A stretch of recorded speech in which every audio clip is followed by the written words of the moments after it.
Welcome back to the Deep Dive. Today we're getting into something a lot of you are thinking about, maybe even struggling with. We're talking about weight, but maybe not in the way you usually hear about it. Specifically, looking at medications like semaglutide through a really different lens. Yeah, it's definitely not just the usual biology chat. We're going beyond, calories and willpower. We're exploring this idea that weight loss, especially with help from medication, can actually kickstart this whole journey of emotional understanding, a real shift in how you see yourself. Exactly. And we've got some fascinating material to guide us. We're pulling from a meeting with my friend Dan Hollis on semaglutide, his FAQs, and this piece called The Dan Hollis Protocol Human-Centered Framework for Semaglutide and Weight Loss. Our goal here really is to unpack Dan Hollis's approach because honestly, it kind of redefines what weight loss even means. It's much less about just the number on the scale, isn't it? And more about digging into those emotional blueprints, the things that are quietly running the show with food in our bodies. Absolutely. For ages, the story has been that being overweight or fat, it's just about food, calories, discipline. The drill, just eat less, move more, right? But what if that's missing the main point? What if it's about something else? Something like deeper that you can't just put on a food label. So we're introducing you to Dan Hollis. Our sources frame him as someone who's decoding emotional amnesia, helping people find these buried truths. And he has this really core statement, quite provocative, actually. He says, Samaglutide gives you silence, and silence gives you truth. And get this, he's not just saying it stops cravings. He suggests it offers like a moment of intentional surrender, letting yourself sit in that quiet so something new, maybe uncomfortable, can actually surface. It's a really powerful idea. And the sources say the headline we've all missed isn't, lose weight fast or crush cravings. It's more like, what if you weren't broken, just confused? That's the shift. Yeah. It flips the script. Dan's way isn't about shame. It's about teaching people to sit with that difficult feeling. Maybe it feels like shame, long enough to actually learn something from it. He calls it a different kind of medicine. Okay, so what does semaglutide really do then, in his view? It's not just about appetite or fat burning. He puts it like this. It gives you a moment where food stops talking. And for some people, that's the first honest moment they've had in 20 years. So it's not just biological. It creates space. It quiets that constant food chatter. Space to actually hear yourself, maybe for the first time. Wow. But okay, here's the catch, right? The challenge that comes with this silence. People often stumble, not because the drug fails, but because, and this is Dan's phrase, no one taught them what to do with the quiet. Exactly. And that quiet, it can feel really weird, unsettling even. Think about it. If food was your comfort or your way to control things or even part of who you were, when that noise disappears, it can feel, as he says, like losing a favorite lie. A favorite lie. That's potent. It is. And so what happens, people often fall back on the familiar, right? The cheese puffs, cheat days, chaos. And it's crucial to get this. The relapse isn't usually about physical hunger roaring back first. It's the confusion. It's those old patterns kicking in because the emotional stuff hasn't been dealt with. Right. So silence is the starting point, but it's not the destination. What does Dan suggest we do in that quiet space? He talks about building things. Scaffolding, framework, identity, ritual, language. It's not just about losing weight. It's about, wow, rewriting the story. People were too full to finish. He's really clear. It was never about the food. It was about what the food stood for. And what's really interesting about his main approach, the human-centered framework, is that it isn't some rigid plan. It's framed as a conversation between your biology, your behaviors, and, those emotional blueprints again. Semaglutide is positioned as a window to change, not the change itself. It's a tool that helps you see what needs work, helps you access those truths hidden by the emotional amnesia. Okay, let's unpack the principles then. There are 7 key ones in his protocol. Number 1 is start with silence. Makes total sense after what we just discussed. Yes. Dan says, when the cravings stop, the truth begins. Use that quiet the medication gives you to just observe. See what feelings bubble up when eating for comfort isn't the go-to anymore. Maybe it's calm, maybe it's really uncomfortable. Just listen. Without judging it. Right. And feeling anxious or weird when cravings stop. Totally normal. He points out that if food was your comfort, your identity, losing that can feel like losing a friend. It's a real loss in a way. Yeah, I can see that. Okay, so that leads to the second principle. Rewire the rituals. Dan says every pound lost means a habit that needs replacing, not just removing. Food rituals, he argues, they're neurological, deeply wired. Not just nutritional. So even when the hunger quiets down, those automatic behaviors around eating can still be there. Because it was never just about the food itself, was it? It was the routine, the feeling, the perceived comfort. So the work becomes about consciously swapping out those old habits. Maybe walks, journaling, talking to someone. Exactly. Things that actually nourish you differently. Semaglutide doesn't do it for you, but it gives you the headspace to see the patterns clearly. To see, okay, food used to fill this emotional gap. Now what can I choose to put there instead? Something that actually builds my sense of self. Which brings us perfectly to number 3.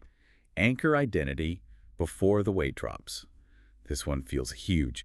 Dan's insight here is, your body changes faster than your identity. That's the trap. Oof. Yeah, that's powerful. The weight loss is visible, right? But the identity work is internal, invisible maybe.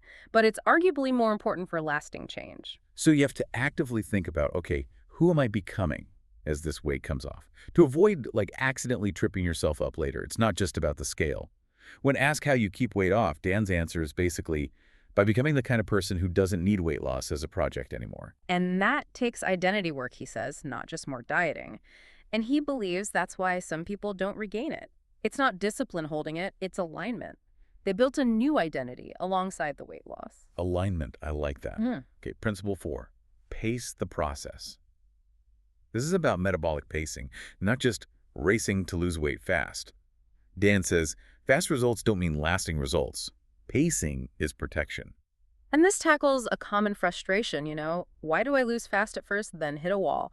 Dan explains, because the body adapts. Losing too fast can actually slow your metabolism down. Your body gets better at running on fewer calories, making it harder to lose more. So you slow it down deliberately. Yeah, you pace it. Like he says, you're not here to win the race, you're here to finish it. And that slower pace, it also gives your emotional self, your identity, time to catch up with the physical changes. Makes sense. Yeah. That number 5, plan the off-ramp from day one. This is critical. The real work begins after the medication. He doesn't wait. He plans the after right from the start. Like knowing your exit before you get on the highway. And for very good reason. Most relapse, he argues, isn't returning hunger initially. It's those unaddressed patterns popping back up once the drug support is gone. If there's no plan, the old biology and behaviors can just kind of take over. Appetite comes back, old triggers seem louder, and the weight can creep back before you know it. That's why he says he never starts someone without figuring out that off-ramp strategy first, built around their new identity and rituals. Okay, 6th principle, build the scaffolding, Dan insists. Support isn't optional. It's neurobiological scaffolding. What does that mean, practically?